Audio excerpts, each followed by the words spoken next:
Go.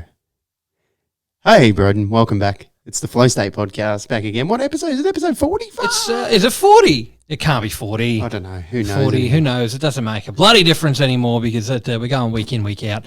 If it is 40, you know what that means? Yeah. It means that we've done 30 episodes during a lockdown. That's 30 weeks Wow. because that's a lot of episodes. Yeah. So come and celebrate the naughty 40 with us. We don't know what's going on. We never do, but that's why you come to check it out with us because, you know, we're always having a good time. That's right. Yeah. That's right. So, yeah. Firstly, big thanks to our sponsor. That's right. My friend, Mudzys Audio Solutions. Yeah. For helping us light the studio. Couldn't thank him enough. He came over and he helped us, you know, set all these lights up. It looks great. So thanks to Mudzys. Look at this great blue glow for the guys watching. Check that out. We've got some nice haze in here, you know what I mean? Yeah. We've got a bit of green on the back there for Cody. It's all happening. It's all happening in here. We've got a nice big wide shot. We're working on getting that wide shot fixed because I'm pasty like a little ghost. Yeah. Hey, look, it's fine, man. That's it. It's fine. We're 40 episodes in. It's only gotten better. Let's see what happens today on episode 40 of the Flow State podcast. Take it away.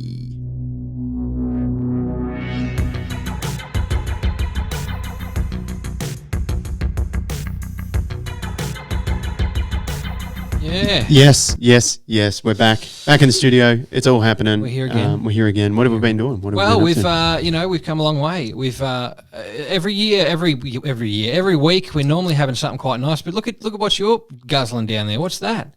It's a Corona. And what's that stubby holder there? It's a VB. Boy. Yeah. Vomit bomb. A friend of mine left it over here at my place, and I've inherited it.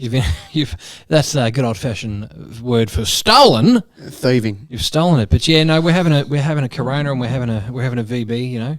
And we're not having a VB. I'm not having a VB. I'm having a Corona. Yeah, and I think that's the way that it should be. Yeah, that's right. Why take the best when you can settle for less?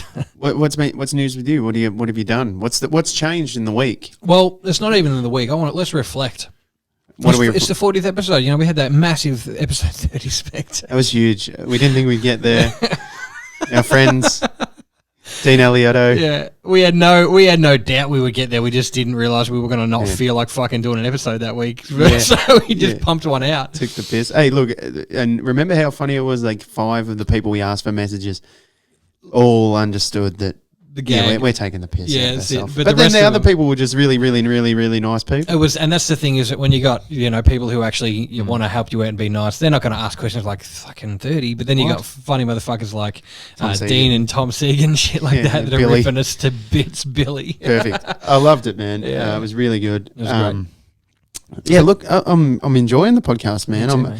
You know, and I think it's a real thing is the fact that everyone's sort of been battling, I suppose, in terms of like it's hard to find motivation when you've been fucking locked up and all that sort of shit. You know, it's realistically, I feel like there's about 50% of the population who enjoy it and then they can motivate and they can self-motivate and they can achieve their goals. But for me, like, there's been days where it's just like, fuck, I know I've got all this time. I know I've got all this time to edit and push and write and make the podcast better and write comedy, but it just wasn't happening. But I'm feeling good. It's easy. Yeah. It's easier for that to not happen because at the end of the day, you can't do anything. I can't do anything. I mean, you can do a lot of stuff, but I mean, there's only so much your imagination can let you do with what you have around you, which is a lot, but...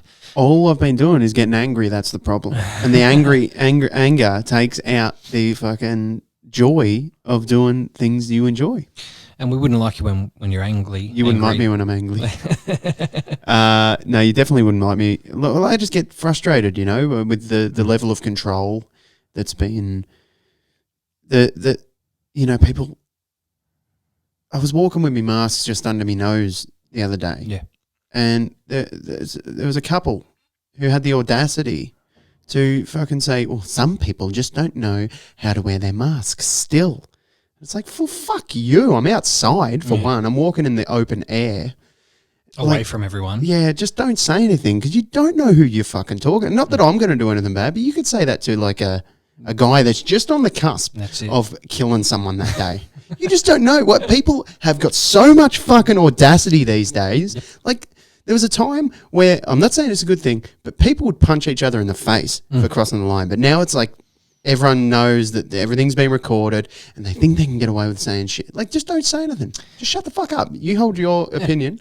That's why those lines are there. And you know what? Violence, obviously, horrible, horrible, horrible stuff. Oh, I don't advocate it, but I feel like doing it. Don't cross the line. If you look, this is the thing. People cross the line sometimes. Yeah. I don't think that anyone should hand anybody in that's not in fair competition. But don't cross the lines. Like, you know why they're there. Yeah. Like, why do you have to? Like, if remember that thing that you used to hear. If you don't have anything nice to say, shut your fucking mouth. Yeah, pretty much. Yeah. That's perfect because it works. If you don't have anything nice to say, shut your fucking mouth. Yeah. And if you think somebody grandstanding and trying to take somebody else down or whatever, let them, because everyone gets what they deserve. And if they're going to fall on their ass, they're going to fall on their ass, or they're going to become the president of the United States. Yeah, One of those two things is going to happen. Yeah, that's man. That's so true. That's it. Yeah, but it's like it's a thing that's happening now more, and it's been building over the last 10 years. I would say is that this culture of people. Fuck, I don't know how to put it, but it's just like everyone has their opinion now, and they can share it with everyone now. And they deserve to be heard. Yeah, everyone should be heard on that level. But people have this arrogance now. It's like a fucking... And for me, it hits home with like the comedy thing. It's like there's an arrogance. It's like a fascism. They're like shutting down there's the classic burp. Ricky Gervais put it down as it's a fascism of like people are fucking telling comedians what to do. People who They've never done it. They've never done it. They don't know what it's about. They don't know. But they're setting up these rules. And it's not just in comedy. It's in society. All these rules that are just absolute fucking shite. Have you seen some of the shit they do in university? They've in Cambridge and Oxford and stuff like that. Clapping's banned. Clapping? Microaggression. How? It's a microaggression. How is that aggressive? Is it because... Really, and also gesturing with your hands... Like people have been doing since they started communicating. Yeah. Like microaggression. Don't fucking do it, man. So what are you supposed to do? Stand there with your hands beside you and speak very eloquently? You're meant to just shut off and not have any real emotion. That's all I got to say about that. It's just pure shit. Well, like I understand that every time your point of fairy dies and clapping brings the fairies back. So what? So I mean, yeah, I don't understand. When I was at high school, we did it. One of our principals did not want anyone to clap, and the drama teachers took it upon themselves to put this motherfucker on the spot and in his place. And at one of the assemblies, they go, "Okay, everybody, we're going to do an experiment." Now, when this person, just whoever, comes out, I want everybody to not say anything. Yeah. Okay. Now, how did that feel? I don't know, just like whatever. Okay, now they're going to come back in, but this time I want you to clap. And then like they clapped and like normal. Like, yay. Yep. How did that feel? Great. Okay, now when they come back in, I want everyone to cheer like they're a fucking movie star. And this person comes in and they clapped and they cheered. Whoa, yeah, yeah. How did that feel? Fucking fantastic. And they were kind of showing to the principal, see, clapping is good for morale, it's good for boost, but I suppose his idea was, well, if you don't want to clap too much for one kid and you make him feel bad, then he'll fucking shoot the school up. But if you clap too much for one of them, they'll think they're the greatest. So let's just cut it all off at the neck, and nobody gets clapped, so nobody has to feel any different. I suppose that was the logic. Do you reckon there's the same logic that they're doing now? Because it's a thing. It's a real thing. You can look it up. Well, there's difference between equality and equity, you know what I mean? Like they just if you just strip everybody of all their greatnesses or any whatevers, they'll always just be an equal chance, which is great. Everyone should have an equal chance. Everyone should have an equal opportunity to do anything that they want to do. Yeah, but what equal outcome? But like I don't even. It's such a deep thing to get into. But at the end of the day, if you want to fucking clap and express your emotion, fucking clap. You should be able to at least express yourself. You should at least have the ability to show how you feel. Otherwise, what about if it upsets other people? Well, then they're going to have to show how they feel when that happens, and then you're in a big chain of human emotion. Well, and it never ends. It's a slippery slope. No, that's right. It's called fucking life. When this shit started happening, right? And I'm talking about just ridiculous fucking stuff introduced at the university level. When this shit started happening, everyone's just like, it'll blow over. But it doesn't. It keeps going. It keeps fucking... It's a slippery slope of shit, and it gets introduced into workplaces. You're not allowed to have eye contact for longer than 5 seconds at Netflix. Hang on, what do you mean at Netflix? The company. Really? It's aggressive. It's sexual aggression. Oh, sexual. Well, it's the Me Too movement. It's like, right, you can't, no eye contact. So if you stare at someone for too long. Yeah, you got to divert your eyes. That's true. 100% true. Bloody eye rapist. How weird is it? Yeah. But they bring this shit into companies like that, and eventually it'll be everywhere. Absolutely everywhere. And that's bad. That's bad to not be, like, if you agree with it, good. But if you don't have a say. I think maybe it's a good thing that you can judge on people's eye contact. If they want to spend more than 5 seconds looking at you, use your better judgment to move away from that person. Well, you know? Yeah, but if you're talking to someone, it's better. I think it's creepier not to fucking... If I'm talking to someone, I'm not looking them in the eye. Yeah. Or they're not looking me in the eye, they're like looking away. It's like, what the fuck? Hold that down for a couple of minutes. I'm more concerned about that guy than the person who's looking at me. Exactly. Because you can see what's going on when you look at someone in the eye. Do you think that it's kind of a stripping of humanity a little bit? People are being told how to be basic humans, like not getting to figure it out for themselves. They just have a bunch of rules to learn. Yeah, just like it's classic Mao's China. So in the factories, no women could wear makeup, and everyone had to wear the same uniform. And they also had to cut their hair short. It's company policy, you see. Everyone looked the same, you know, and they had the same uniforms. Everything was the same. I get the uniform part though, but I mean, like, uniform bad. But like for safety in that situation where if you have to, like, okay, we don't want your pigtails, Post Malone, getting caught up in the fucking machinery, so trim your shit back or tuck it back and put on a overall so you also don't get your frilly socks caught up in the, I don't know, the pedals of the Big Mac machine or whatever. Yeah. You know what I mean? Yeah. But like, I uniform looks organised. You ever seen the Blues Brothers? Yeah. Yeah, so they're like, uniform, you know, it's intimidating, it looks great, it looks professional, blah, blah, blah. Yeah, but at the same time, what are you wearing the uniform for? Who are you wearing it for and why are you wearing it? There's plenty of things. I mean, you get uniform, one form, uniform. Yes. One form. So it's like that's the one thing that everybody has to use and they'll all look the same. And that's the thing is you create a replaceable person by that point because at the end of the day there's someone else who can put the uniform on and fill in that slot and be that person for that company. So it teaches you how replaceable you are, I suppose, in a sense. At the same time, I really enjoy not having to think about what I have to put on the day. So if I know I've got 6 shirts and they also have the work thing and my name on it, I can be like, sweet. Yeah, it's good. Saving money on clothes. George Carlin used to say his rule was he'd never wear a uniform after he got out of the... I think he got kicked out of the Air Force. And he's like, I'll never wear a uniform again. Yeah. But that was his little rule. I'll never wear a uniform. That's an interesting rule because he's anti-fucking the man. But a uniform is only what has been governed to you as a uniform, really. I mean, like, what if they said everyone has to wear what George Carlin wears? Then what's he going to do? Wear black. What do you wear? Like a turtleneck, and jeans and sneakers, sneaky jeans and a fucking ponytail with a balding front and a beard. Yeah, he looked so cool, man. He was a bad motherfucker comedian. How did you find out about George Carlin originally? Through the channel. It was through Louis C.K. Yeah, really. Because he always cited George Carlin. Because I loved Louis C.K. From the word go. It's like that guy's my favorite comedian. Still is. He's great. And you can't take that away from him. I'm not trying to be like, well, I'm telling you when I found out about George Carlin, but I'll tell you where I found out about George Carlin. Bill and Ted, when I was a kid, I watched that first movie. He's in it. And he's Rufus. So he's always, even since that day, he's always been Rufus to me. Yeah. Because he was Rufus, which is the guy in Bill and Ted who guides them through the circuits of time, tells them how to do that shit. Yeah. You know, he's their great grand tour guide, whatever. And after that, I got into, you know, I'd always watched that, and then I'd seen him pop up in shit like Kevin Smith movies, like Joan and Silent Bob Strike Back. But also when I started to get into magic and stuff like that, Penn and Teller used to have stuff on. Sorry, guys. You got the burp. It's these fucking Coronas. They're just they're gassy. They're gassy as hell. They're just 90% bubbles. So you come across George Carlin through the movie, like you come across everything through movies. You're a real you're a movie. Yeah, well, especially when I was a classic old pop culture movie. Oh yeah, I mean there's worse than me, but I know about stuff. Yeah, but you got a fair. That's all you ever bloody talk about. Oh, well, I've got a bloody rich knowledge on them, I'll tell you.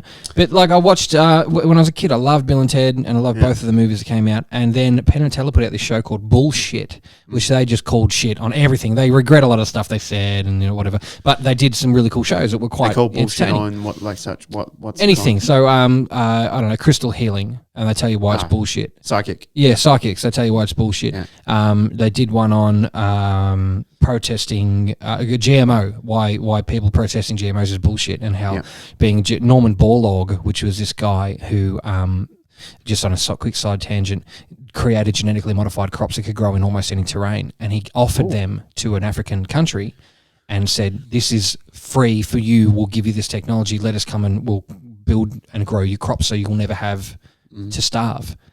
And, great idea. And I think it was Peter or Greenpeace or one of these companies went in and said that they were trying to chemically warfare them, use biological warfare against them, and genetically modifying the crops was going to help them, was going to give them diseases.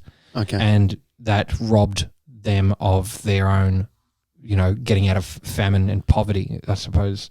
But wouldn't they just do it the right way? Or? But the thing is that some of the terrain in which they were trying to grow was not suitable for what they were trying to grow. So he's like, I can get you fuckloads of corn, I can get you fuckloads of carrots. It'll grow without water. Yeah, well, not without water, but it'll grow and it'll be more hearty in the terrain. So, for example, a floodplain where something might not normally grow now. For example, this is particular. But that's the problem with Africa. There's no water. Well, yeah, I suppose they were taking things. I don't know. This example for maybe not for Africa, but one of the plants that he had grown had taken a fish gene that would take oxygen out of the water. Yeah, and they're like, it's going to grow. You're going to grow a fish head. Is why it's done it, and it's like, well, essentially, the man by the end of his life had saved 1 billion lives in poverty-stricken and famine countries by his technology, which was genetic modification to crops. And they call bullshit on people protesting GMOs. And he's going, yeah, look, GMOs is bad if this, but think about this: the carrots that you eat are orange. Yep. Those carrots are actually black. They've been genetically selected and modified until they became more likable to look at. Okay. So a regular garden variety orange carrot is not necessarily a proper carrot. An heirloom carrot, if you ever buy an heirloom carrot, they're black. That's what those carrots were originally. Fuck, that's gross. So it's fucked up. So the thing is that what they're saying is a lot of these people who are growing their own food are growing genetically modified stuff. You get a bag of seeds from the supermarket, that's going to be fucking modified to the point where you can grow it without too much trouble. Yep. And they're like, you can't protest something if everything that you eat is modified. Yeah, and they go on to talk about. I know it was in a Michael Mosby video where he talks about this particular fish in Japan that was looks like a samurai mask. Right. And so they never fished that fish because it was disrespectful. Sacred. So what they've done is instead of fishing for that fish, they fish for all these other fish. Yep. And this fish has prospered and lived and has managed to go on because we, just like how we breed dogs to look a certain way, selectively chose not to hunt that fish. Yeah. So we didn't over farm. Yeah. So they call bullshit on stuff on this show. Now back to the point. Swearing. They were calling bullshit on swearing, on how people say you shouldn't swear, and they drop big swear words in this show, which is interesting because there are a couple of Las Vegas magicians, right? So they do the 7 dirty words that you can never say, which was originally from before George Carlin. It was 7 words you couldn't say on TV. Yeah, but he got that from why can't I think of his name? He used to do that too all the time. Yeah. No, Who was the guy before Carlin? And I know his name and it's right in front of me. Lenny Bruce, and he got locked up with Lenny Bruce. Because he's the only guy before Carlin. He was. What happened is one night Lenny Bruce was arrested for saying these 7 dirty words, which is he got a letter in the mail. Yeah. And he read the letter on stage. Lenny Bruce, you are hereby prohibited from saying these words on stage or in any public forum, which are, pardon my French, everybody, piss, shit, fuck, cunt, cocksucker, motherfucker, and tits. Yeah. So he said those on the stage when he read out the words as a demonstration of reading the words. I want to read you this letter that I was sent. Immediately after his show, he was arrested for public profanity. And a young man, 17-year-old man, was also arrested for not producing identification. That young man was George Carlin. So he is in a paddy wagon next to fucking Lenny Bruce. And that was when he's like, this is what I'm doing with my life. So he's sitting next to Lenny Bruce going, this man's the greatest of all time. And then eventually in his career in the 60s and 70s, he recorded an album called The 7 Words You Cannot Say on TV, which is piss, shit, fuck, cunt, cocksucker, motherfucker, tits. And if you're a Blink-182 fan, they added fart, turd, and twat to the end of that in the song. And then at the end they go, I fucked your mum. It's fucking horrible. Well, but that's that's like a weird thing because today everyone's complaining about political correctness. You can't bloody say anything these days. But like, think back to then.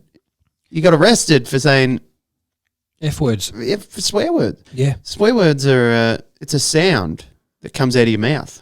And without any context, it's just it's a sound. It's a part of, this is the thing, is it's a honk. Oh, yeah, honk. So it's like that's all it is. But in a different language. Context. But if you go, anything. He is a fucking, it gives you more context for what you're, it gives you more oomph into what you're going to say next. A fucking prick. Arsehole. But like, it's one of those ones that it's part of the English language, in whether anyone likes it or not. It's part of it. What were the ones Shakespeare invented? Cant. Did he invent that? I think he did. I don't know, because I feel like it might have been around longer than that. I don't know.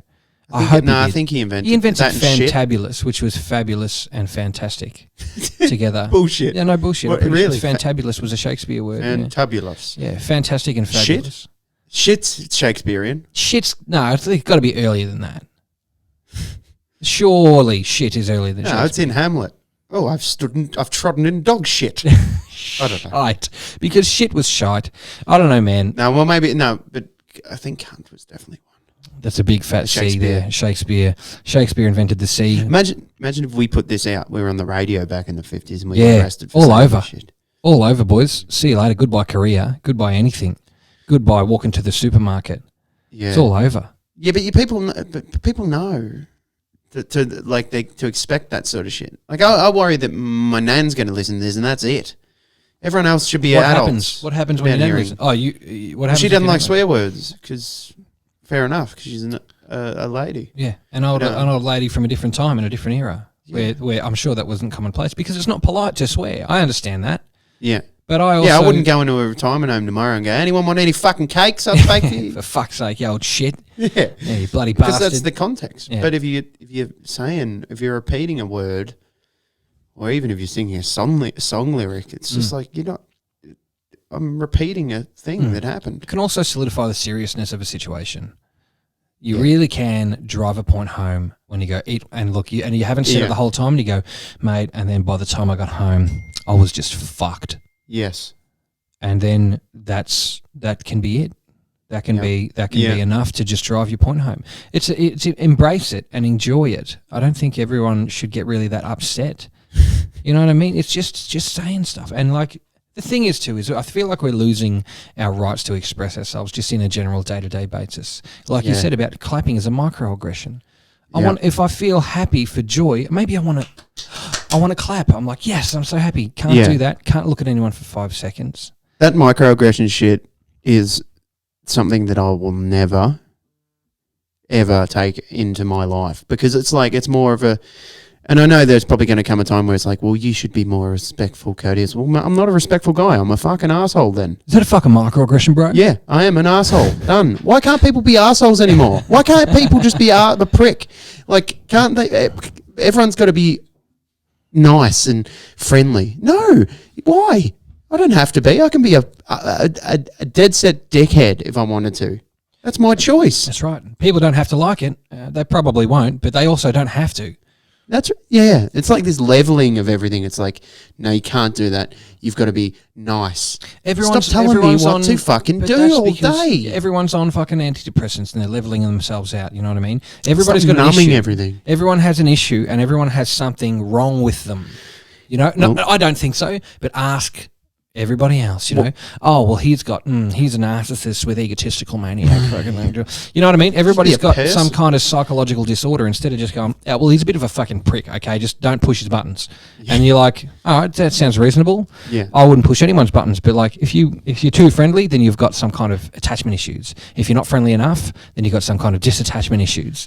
there's all these. Everyone's a fucking psychologist, and they can analyze each other and just get, and it creates pointless bitchiness, pointless fucking dumb things that you need to. You shouldn't even concern yourself with. Should you concern yourself with your goals? Yes. How do I get to them? You just go do it. Don't worry about what people are doing. Nice burps today. Thanks, boys. But this is the problem, right? When people cannot, at an adult level, deal with maybe the attitude or the tone that somebody speaks to you, even the hand gestures, or even clapping. If you can't handle that, there's going to be there might be a day when there's a war and you got people kicking in your door and you got to run and hide. Your clapping problem won't even exist in your mind. We need a massive, and COVID could be it, but we need something even more intense. We need a fucking big fire to make everyone turn that off and back on for a second, then just take a deep breath before you say what you're about to say. No, I'm just saying. Cody's losing it, ladies and gentlemen. Trust me, he doesn't mean what he's about to say. No, I was just saying we just need a big fire. Yeah. A proper disaster to make people go, hang on, I was too busy worrying about people fucking clapping at school when the real enemy is the fire. You know what I mean? Let me solve it for you. Let me solve it for you in a way that's not going to get people real upset. problems. Fuck. I'll tell you one. So Ronald Reagan said this once in his address to the United Nations, and I think that this is probably the best way to put it without actually putting real situations in the way of the problem. Imagine if there was some kind of threat on humankind as a whole. Yes. That we were out of control. Because we can control fires. We do a pretty good job. We got really good people working on that. We can control a lot of the things that we have. We can control not invading countries just to have a power over their national banks, for example. We should stop doing that. You guys own all the banks.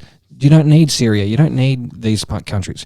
But imagine if something came from outer space. Yes, we go in there. Oh, again. We go in there again. You can't not go there. This is the whole thing that's going to bring the whole humankind together. If there were a threat so huge that we had no control over, that was here to kill all of us, we would probably see our similarities over our differences a lot fucking faster than we are.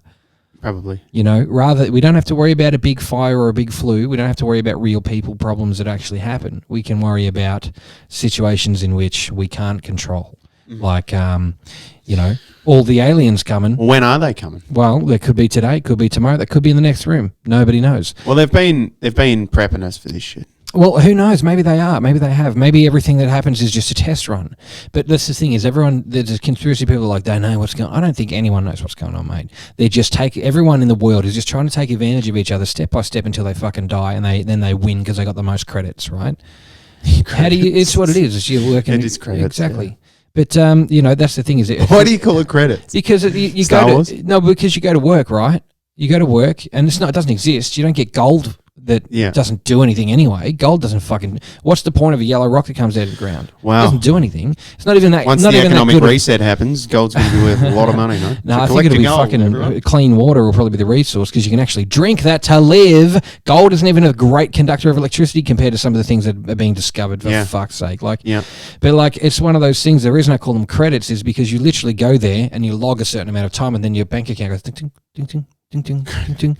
And then you go and spend some of those credits on natural resources like gas and water to be piped to your home. Yes. And it's literally just living credits. You live and you get credits. You spend the 8 hours of your day, the wrong 8 hours, by the way. It's not the 8 hours from 5 o'clock in the morning till 2 or 3 with a lunch break.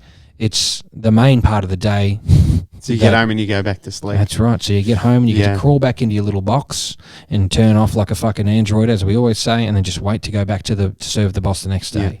If you got a new house, you can drive your car straight into your home. That's right. You can directly in there. That's right. And then shut straight the door. Into its own little bedroom. Take 2 steps and sit on the couch and watch MasterChef. That's right. Oh, the kids from fucking Bendigo are on it. Hey, another day closer to death. They can cook. What's for tea? Red rooster? Well, let's do this just to change the subject, right? Let's go. Let's get people out there want to know who the fuck are, like new listeners. They want to know who are we, who is Broden and who is Cody. Yeah. So let's start with you. What's a typical day in the life of Broden Minogue? I woke up in the morning and I put on my shoes before I put on my pants. wait. So what do you? No, I want to know this in full detail. Okay. So what? So you wake up. What time are you waking up? Waking up. I don't want people to judge me here, so I'm going to say 6 a.m. No, I wake up late because I go to sleep late because I work late into the day, later in the day. Yeah, so you want to extend your life hours. Yeah, so like me. I wake up in the morning and I put on my shoes before I put on my pants. Do you have a coffee or do you have a breakfast? If I get up early, I'm a bad sleeper. Right. It's a possibility that I probably have sleep apnea, which is where you just yeah, you just choke all night until you're fucking awake again. My fucking dad's got it. Everybody's got it. Yeah. I don't know if that's the truth. I don't think I have that, but I just don't sleep well. Mouthpiece. I'd love to, but I think what I need to do is get fit so I can sleep better. Because when I was fit, I was having a great sleep, so I was feeling great. Everything in my life was better. Everybody get fit, drink some fucking water, and go for a run. It's great. But so what I'll do is I'll wake up in the morning, probably about 45 minutes before I even have to be at work. Yep. And if I need shit, I'll have shit. I have a shower. If I need a shower, it's a quick shower. Yep. Bit of toast. Get to work 10 minutes late. Bit of peanut butter? Or? Yeah, it just depends. I love Vegemite. I think it's the best part of a VB. It's a ripper, isn't it? It's the best part of a VB is the bottom of the barrel where they scrape it out to make Vegemite. Yeah, that yeast. Yeah, same stuff. But yeah, I'll have a piece of toast. I'll go to work and then I'll stand there and I'll play detective all day and solve problems for people. And I'll do that, and I'll have some. I hope to go get a coffee. The lady at the coffee joint draws pictures on people's coffees. So sometimes I get a bike, sometimes I get a spaceship, sometimes I get a cactus. They're all actually everything that I get drawn on my coffees is all very phallic. Actually, I should probably ask some questions. Where's this coffee? The coffee is on Mitchell Street, a little place called Bayleaf. It's really, really good. Bayleaf? Yeah. Bayleaf. It's a good spot. My friends of mine. Are they? Well. Do you know? I used to work with the guy who's now with the owner. Yeah. That's convoluted. That's convoluted. But anyway, so I didn't know how to explain it. I'll go and get a $5 coffee, right? Good. So I'll get a $5 coffee, and I don't drink. I never used to drink coffee. This year is my year for coffee, and I tell you what, boy, is it fucking fantastic. You got sugar in that? No. I do. Yeah, no, I do. I'm not going to be too proud to admit I have two. It's a big coffee, but it's only got 2 sugars in it. But the thing is, coffee changes for you when you wean off that sugar. Yeah, exactly. And that's the thing is that I've noticed this sugar happening to me because when, like I always say, if you have a coffee, what happens to me is you get a bit of the shakes. I've worn off that point now because I'm at the point where I'll have the coffee and I know after talking to Dr. Tommy Russell that it will last in my system for 7 hours until I don't need it anymore, until it's digested. That for me is about dinner time. Yep. And that's when I can start to wind down. So get home, have some dinner, fucking watch some shit, go to sleep. Yep. Wake up and do it all again until you finally get a weekend, if you're lucky, because, just do a bit of Saturdays. And I love working there. It's great. It's just getting a bit more frustrating now that everyone thinks that you can just come in and touch everything because there's a little bit less restrictions and the sun's out. I'm going to just come in and put my fucking grubby hands on everything and just leave after I sweat it everywhere.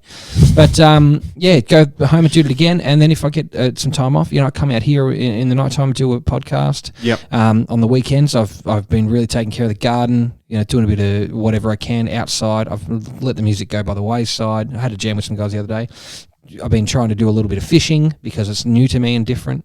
That's good. And just doing people stuff. Yeah. But you got to be a person. Exactly.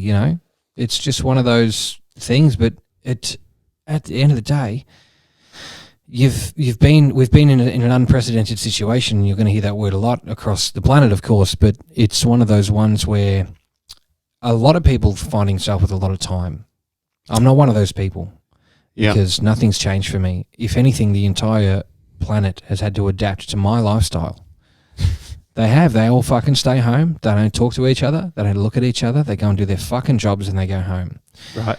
Or if they're very lucky, they get paid to stay home and build shit and do cool stuff. I'd love to do that. That'd be great. However, that puts their bills through the roof and they're not getting paid extra to, pay for the stuff that they're using. So everyone's in a bit of a shit spot. But, yeah, man, that's a basic day for me, basic week. It's pretty cruisy. Yeah, yeah. Don't get a lot of time to do things with mates, or you're not allowed to don't get a lot of time to go anywhere. I've been drinking heavily.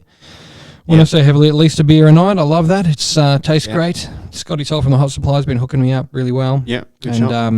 Yeah, that's pretty much it. What about yourself these days? What's new? What's different? What's changed? Day in the life. Nothing's new, man. I go to sleep similar time to you. Yeah, this is like Cody. This is like Cody Jones' regular day when I'm not going to work. Right. So I'll wake up probably around about 8, and then I'll probably see what's happening in the world. I'll fire up the phone, get the iPhone out, maybe do a bit of Twitter. We'll have a look at YouTube. We'll see what's going on, what's trending, what's happening. What did Trump do? All that shit. What's Dan Andrews say? Yep. Have a look at that. Get angry. Go and make a coffee. Yep.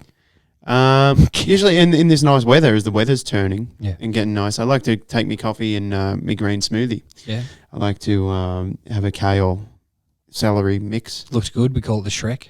Yeah, the Shrek. Liquid Shrek. The liquid Shrek. Yeah. Which ironically, your green beer back there, I don't know if it's Shrek or Hulk from how angry you've been getting lately. No, it's Shrek now. Yeah, it's Shrek. Jolly. Yeah. Grumpy, but now you've got a wife swamp and a donkey. Yeah, that's right. So I drink that out on the deck, and I just listen to maybe a bit of jazz, or like something that's sort of like, I find the jazz or even some funky beats sort of set the tone for the day. Yeah. I feel like music will really set my course. It'll set me on my course for the day. If I put on a really good song and it puts me in high spirits, then I'm off. I'm on the train tracks now. I'm on the way to the right destination. But if I start the day with the dog shat in the house or the cat shat in the house, I've got to clean that up. I'm already off to a bad start. I'm derailed instantly. So I think it's a key to, all right, I've got to start this shit right. And I did it today. Coffee, green smoothie.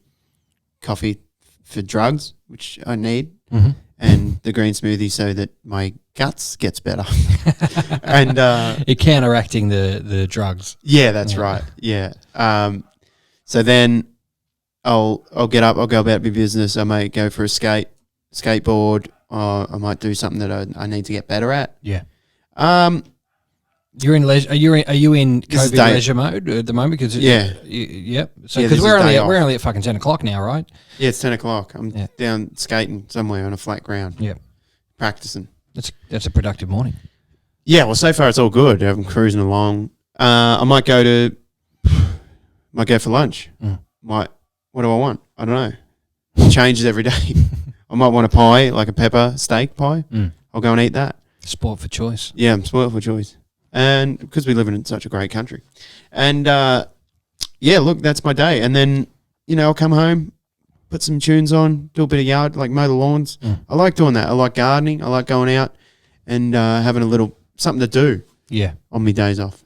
How good is gardening? Neatening shit up. Yeah, get it all neat. It's just, make it look good. It's just one of those. Make everything orderly. You can fill up a green bin in no time. I fill them up all the fucking time. There's so much. It always grows. Yeah. It's filth. I mean, it's. But like you say, it's ordering things, isn't it? It's just like.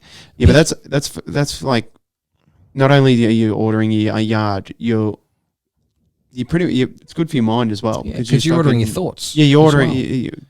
Everything's fucking laid out now. Exactly. Your environment really says a lot about your mental state. I've actively over the last year and a half, 2 years, and even just more so this year. Yeah. Just pick up after yourself. Put that away. Make the bed when you get up. Put that fucking knife away. Yeah, makes a positive change. And just do them, because the funny thing is, once you pick up after yourself, like once you start picking up after yourself, when you take your socks off when you get home, put them in the fucking washing machine straight away. Yes. Instead of just jamming them on, jamming them in the basket or on the floor or next to the fucking bed when you go to bed or whatever. Just put them straight in the washing machine. Because then next thing you know, you turn around, fuck, there's a load ready. Put your shit on the top there and just fucking hit the go button. Yeah, right. Every time I finish a dish, put it in the dishwasher. Or if it's knife or whatever, just chuck a little bit. I've got one of those like little scouring brushes that have got the liquid built into it. Okay. And so you just give it a quick rinse. Give it a dry it off, put it back in the fucking thing. Everybody's good. And that's the best part, is that once you get in that swing, you can't let yourself get too messy. And, you know, I'm not. Okay. I'm not. I'm not. I pile shit up. Yeah, well, so do I. I'm not a tidy person. I'm not a clean and tidy person. But fuck, I'm trying. Yeah. Okay. And that's the good thing about being out in the garden is that once you've finished, or once you spend an hour out there and you look around, you go, holy fuck. That tree now looks like a cartoon tree, like it's got a stem and a big bushy top instead of just shit hanging off it like a fucking untrimmed penis with fucking hair all going up the shaft. Wow. I mean, just probably what that would look like. Yeah, who knows? It's a mystery, actually. I bet nobody actually has one of them. Oh, it didn't work. Go again. Hey. Yeah, well, that's good. Yeah, it's good to let our listeners know who we actually are. Yeah, well, you know, I don't think anyone will actually really ever know who I am because I don't. Yeah. You know what I mean? It's the hard part is that if you don't, like, you got to figure it out, and it changes all the time. Yes. Because, like, you know, who knows? When I was 16, I would never have thought I'd be who I am now. Mm-hmm. I mean, there's things about me that I knew about myself when I was 16. Yeah. Like that I liked, that I was, you know, I listened to lots of really heavy stuff when I was then, but I knew I always like Jamiroquai, for example. Still love Jamiroquai. Mm-hmm. There's, you know, things that I didn't think I'd be a big fat old bastard, but hey, here I am. And I didn't realise I'd be happy about it either. But like that's one of those things is that literally every cell in your body completely is exchanged within a 7-year cycle. So every 7 years you're literally a completely new person. You are literally 100% made up of a different exactly than you were. 7 There's years not an atom in your body that was there 7 years ago. Okay. So that's an interesting little concept too. And I think one of the things I hear that abuse victims find solace in that. Because they can realise... Get the 7 years out of the way, like the sentence, and then go and reset. I suppose it's kind of like they think about, wow, isn't that a comforting fact that that person never touched me as I am now? Because all of those, you know, for example, I never got abused technically by that person because every single cell in your body has regenerated and changed. Oh, yeah, that's good. So, you know, it's like, oh, well, you are a different person to that person that was abused at that time or whatever. I've heard that as a plea from these people who have, you know, been abused, going, I really like that idea because it gives me hope that at some point I'll never have been physically touched by that person. Mm-hmm. You know, it's really cool, a really interesting thing.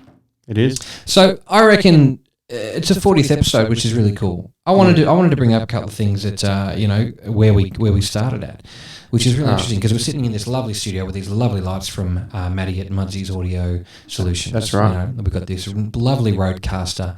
We've got these are my original Shure mics, but we're waiting on those Rode pod mics to come. They're so busy because they're such a fantastic company that they're out of stock. Oh, absolutely, yeah. Isn't Rode just a great... That's right. They're fantastic, and we thank the boys at Rode, Connor, Craig, all the fellas. But this is where we started, guys. This is it. Let me show you this little thing here. This is called the Zoom H4. This is a little portable digital recorder with a couple of microphones on the front. And our first 10 episodes were recorded directly under that. Correct. Which were literally just plugged to, these two microphones were plugged directly into that. And we had just one camera and a backup HD little camera there. Yep. And we would just cut between those two cameras and record directly to that. And I'd have to go and mix the audio because the noise floor on that's so high. Noise floor, for anybody who doesn't know, when you turn the gain up on something, it will hiss. And the noise floor on that's quite high because the amplification circuit, the preamplifiers are not as discreet as they could be on, for example, the fantastic Rodecaster by Rode Microphones Australia, the Friedman Electrical Company. Friedman Electrics? I don't know. Whatever. Either way. It's good. It's just got a high noise floor, so would happen consistently. So I would have to go in and edit these fucking things. And it would to varying degrees of success. But also, let me go to the wide shot and see if we can see. There's a briefcase here, a very cool briefcase that has just tons of shit in there. We have a couple of lapel microphones that, you know, a Digitech, like $15 lavalier microphones. They hook to your lapels, and we'd plug those ones into, you know, when we did the 8 series, we'd plug those directly into our telephones. And telephone. No one says telephone anymore, do they? Plug them directly into our phones and use the audio recorder on that for our audio in those episodes. So if you've got any qualms about the audio on that, you can fuck yourself. And then this is a little JVC. I'll go to my camera for this. This is the JVC Handycam that we used to use. And I'm going to make a confession about this camera right now. When I first bought this camera, I bought it on Facebook Marketplace from someone that I knew. And the person didn't realise that there were 2 memory cards in the memory card slot. And they said, I've wiped the memory cards. Don't worry, you won't find any porn on there. Little did they know that they didn't wipe the memory cards, and in fact, I did find porn on there. Okay. And that's why this is known as the porno camera, because there was literally just like a 16 gig card or 8 gig card full of just very graphic imagery. So very funny. And you're handling it? No problem. I cleaned it before I got it, and they assured me that it was cleaned. Okay, good. Thoroughly. Yeah. I think maybe it might have been in a body at some point. Okay, yeah. But Well, so there's no cleaning company that could ever that's the porno. clean that to my satisfaction. Yeah, I know. That's the porno cam, and that's the one that we use as our B camera. That was our B camera, yeah. Yeah, so for any of the old viewers from the first 10 episodes, if you want to check those out, I mean the second 5 episodes. Yeah, whatever. Lost the first 5. We did. We had 5 we lost already, that, because we had 5. We did 5 audio ones, which we made clips for, a clip for that was just like our logo. But that's because we had a bit of a hard drive mishap. Well, if you're new to the Flow State podcast, you can go back and check out all those episodes. And where can you check them out, Cody? You can check them out on Spotify, iTunes, all the podcast platforms, as well as the video side of things on YouTube and Facebook as well. Yeah. And if you want to support the Flow State podcast even extra, you can at patreon.com. Search for the Flow State podcast. You'll find us if you search hard enough. And, chuck us a gold coin every month. And we'll chuck you in the group and you can be in our movies and that's it. You can do things. And you can also, this is a really cool thing, you can vote for us on the Australian Podcast Awards page for the People's Choice. Yes. That's really cool. I mean, like I said in my post that I made about it, we're no Andy Dowling from Andy Social Podcast. We didn't actually really get nominated for anything at all like Andy did, which is really cool. Go and vote for Andy for his nominations. But when it comes to People's Choice, these are the 2 guys. Yeah. Him, this guy, him, come on. me. Vote for us. Go and find us in the People's Choice. Yeah. And you can type in Flow State and scroll through the 10 other podcasts that are called Flow State Podcasts and find the real Flow State podcast, which is us. Yeah. And it's a picture of our face put together, split down the middle, and you can vote for us there. And that'll just launch us into fame and fortune, which is the only reason we did this is just to get money and to get famous. So everyone would like us. A celebrity. I just want everyone to like me. I've always had trouble with that, just abandonment, and I just need people to like me. I'll do and say anything just so someone will pay attention to me. Me too. Because that's how starved I am. Yeah, that's what I want as well. That's why does anyone do anything except for the attention? It's attention. That's all we're doing. We're pathetic. That's the only reason I do it. Yeah. I mean, why would I do anything else? True. So we're on all the platforms, and that's pretty cool, I suppose. Yeah, it is. What do you make? Because I'm not. Look, we're on Spotify. And, I'll say it out loud. I'm not huge on Spotify's business model. I don't really, so today I've read that Spotify have given artists the opportunity, that's what they've said, they've given them the opportunity to purchase promotions in a news feed. Not like, let's just promote the bands and the best feeds, like the most up. Yeah. You can now pay to get your music out. They already underpay their artists severely and scrape billions and billions and billions of dollars in profit. Mm-hmm. And they're not doing anything for their artists. My boss tells this great story about the boss, Bruce Springsteen, and how he had he goes, I made $60,000 on Spotify this year. Mm-hmm. And he's like, that's amazing. I'm so grateful that I earned $60,000. But let me give you this. The amount of plays that I got on Spotify would have relinquished more than $500,000 in radio play. Yeah. More than $500,000 in radio play. He got $60,000. That's less than $100,000. Yeah, it's fucked. You know what I mean? So like this is a company who's set up just like any other company, very very intelligently and very thoughtfully for their own gain, because that's how you make a company, make a business. You want to get good. But then you see this stuff like that, and you can also pay more for the chance to get more listeners. You can pay, you can get into more debt, you can give us more money. And then all this stuff that they're doing to Joe Rogan, taking his episodes down. Yeah. Doing all this stuff and even though the Alex Jones one that just went up, completely fact-checked. Every single thing that was said was checked and was proven to be, right or wrong.